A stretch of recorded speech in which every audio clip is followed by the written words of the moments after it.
Okay, so I'm going to be doing a video tutorial on this trick I made up. It's called Wheel of Fortune. It looks like this.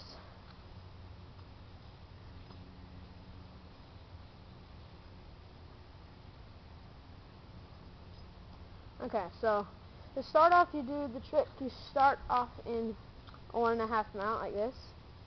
And then you just see this finger, you just drop it in. Oh wait, let's think. I think I'm doing this wrong. Let me try one time. So, start off, you drop it in, and then you're going to swing this over once, and then once it reaches the other side, you're going to stick your finger back in the loop that you dropped off. Or no, in the loop for just the trapeze.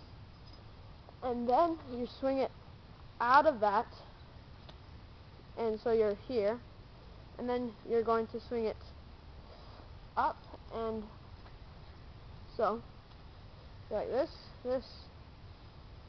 and then you're going to swing it up. You're going to grab it with your thumb, swing it up, over, and land in his brother mount. You're going to go double on, and then you just go off twice, trapeze again, and then just find, and that's the whole trick. So one more time now. Start off in a 1.5 mount, then go over, catch. You're going to go twice on his brother mount, then off, trapeze, and catch. That's my tutorial for Wheel of Fortune.